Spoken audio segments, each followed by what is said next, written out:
My best friend and I haven't spoken in 5 years. And it's not because we're no longer friends.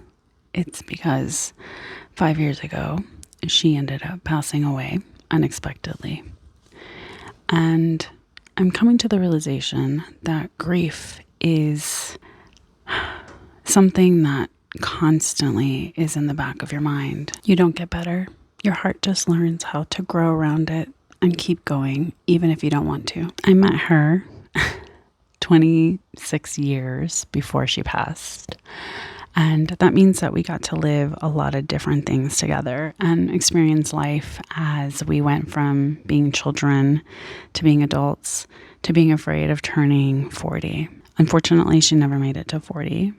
And here I am, already celebrated my 43rd birthday and just having had a hysterectomy and kind of coming to a place in my life where I'm like, I'm getting to middle age and I'm having to do a lot of this without the love, care, and understanding of my best friend. As spirituality is such a big part of my personal life and how I live, I have kept an altar for her since she passed of things that she loved, some of her items that she owned, and trying to just have this moment in time every morning where I can just sit with her and speak with her and kind of get a little bit of her guidance as to what I need to focus on for myself. She was radiant and beautiful and talented and hilarious and just love. She literally was just love. She loved the moon. She loved owls. She loved plants, red lipstick.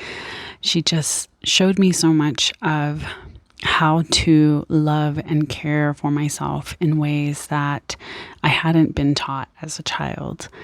And in knowing her and in loving her, I realized and recognized so much of my own personal talents and how deserving I was of having people that saw that and enjoyed that in my life as well.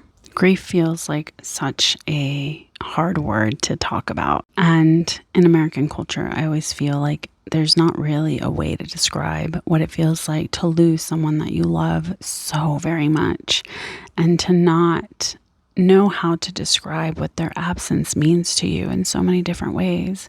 And so I'm constantly writing, I'm constantly reflecting, I'm constantly taking time out to just kind of sit with myself and pour out my feelings into my journals and into paper.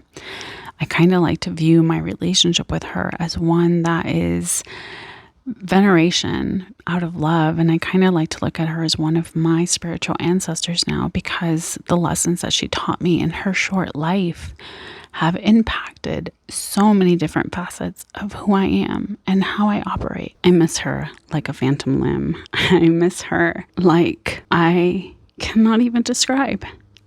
And I don't recommend ever losing someone that you love in this way. And I think of all of the people that have been lost and all of the people that love them and how they have to just keep going, how the world just keeps turning and how things just keep moving forward. I don't know if I'll ever really get over it.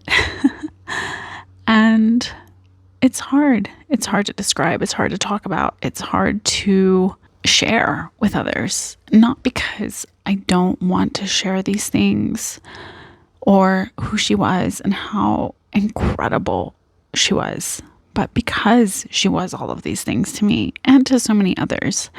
And I just feel so lucky to have known her and to have loved her.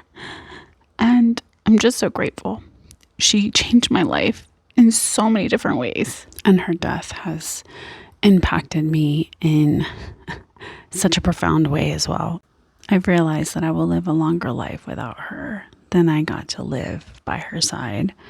And that is something that really ends up breaking my heart in so many different ways because I just miss her. It has made me realize and recognize what matters, what's important, what's worth showing up for, what's worth fighting for, to pour out your heart into others, to not be afraid to share how you really truly feel, to not forget that we get this one quick, short life And at the end of the day, you have to just take the time out to kind of be who you need to be and how you want to be.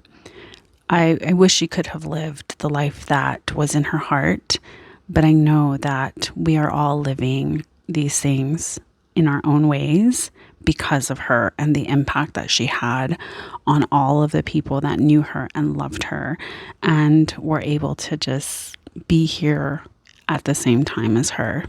And I'm constantly grateful for the opportunity to have had the time with her while she was here.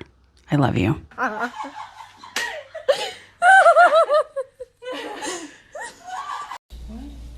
He says he misses you.